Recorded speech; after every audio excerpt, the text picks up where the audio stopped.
Hope everyone is doing great today. I had a special request because of another video to explain or show you exactly how to close off a mirror.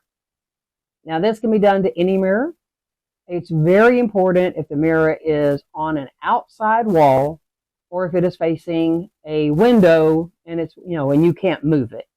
But you can do this to any mirror. And especially if you happen to get one from an estate sale or something like that, please be sure to cleanse and close it off.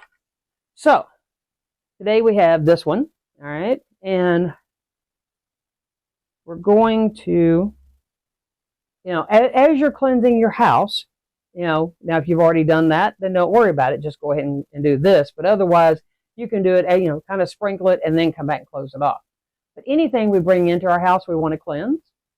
So I, made a video on, how to actually charge your salt and water. And so here we already have charged salt, sandalwood sea salt in water. And it's just simply that your chant. So now we want to actually cleanse the mirror. And then we want to close it off. Because, this one we're going to say we just brought into the house. Now, if it's one that's just in your house already, it's not as necessary to do a full cleansing, but it never hurts. So we're going to simply dip our fingers and we're going to use our salt and water chant that I taught you in the one on cleansing and charging. So, salt and water, I conjure thee, that there remain within this frame no adverse thought nor enmity. Hear my will addressed to thee, and as my will, so mote it be. Now you notice I did front and back. Now if it's one that's mounted to a wall, you can't do the back, and that's okay. So now the important thing in closing. Now granted, you may have this huge mirror that's in your bathroom or something like that, and trying to put a giant pentagram on it. You don't have to cover the whole thing. You can do the four corners. It doesn't matter. And understand that once you close this, you can clean your mirror and it's not going to affect it. Once again, if you put it in the corners, it may be a little easier to leave it, but you want to make sure you do the center. It's really, really important, and you can add other ones to the corners. So, once again, we have our sandalwood sea salt water. All right, it's already charged. So, we're going to take in the center of this mirror, we're going to draw a banishing pentagram. Now, this is, I haven't taught you about these yet, but I will. So, a banishing pentagram, and I'm going to tell you body points so that it makes sense to you. So, when you're facing this mirror, you're going to go from your head to your right leg, to your left shoulder, to your right shoulder, to your left leg, and back up to the head. All right? This is a spirit banishing pentagram. There are actually banishing pentagrams for each of the directions. It is, in my opinion, way too much for somebody to learn in the beginning. So I give you one. That way you have one, invoking and one banishing pentagram to remember. That way if you've got something nasty show up in your house, you don't have to try to figure out what direction it is.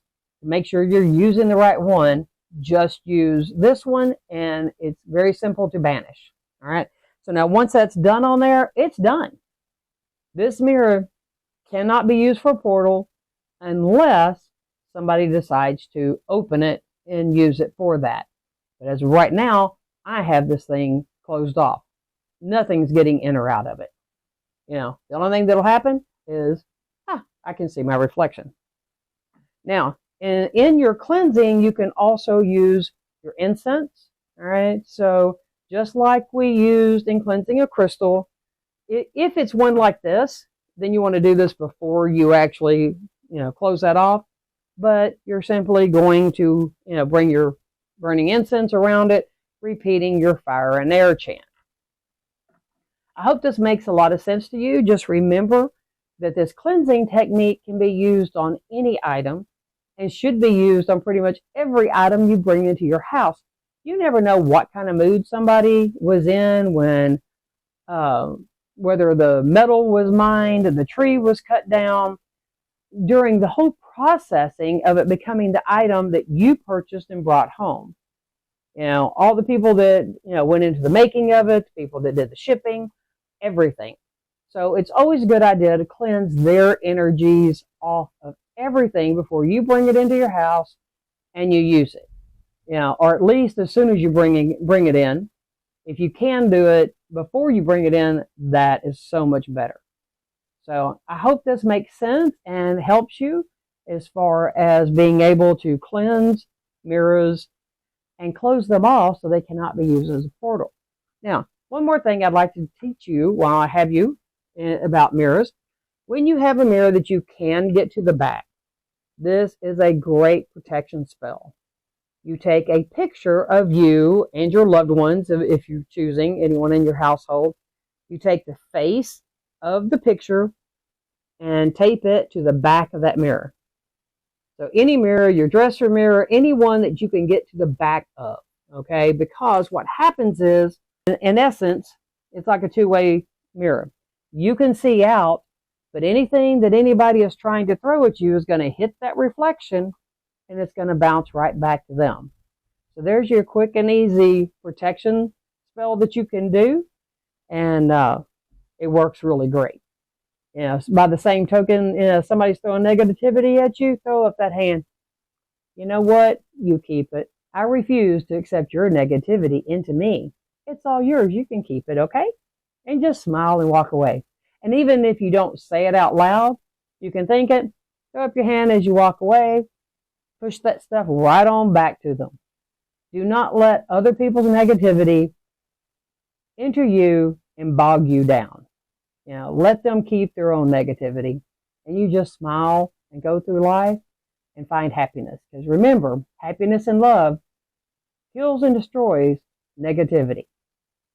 So until next time, everybody have a great day. If you feel like it, click the buttons, leave me a comment. If you think someone else can use this information, please share my videos with them, because my job out here is to help people, and there might be people that don't find me unless you share. So until next time, blessed be.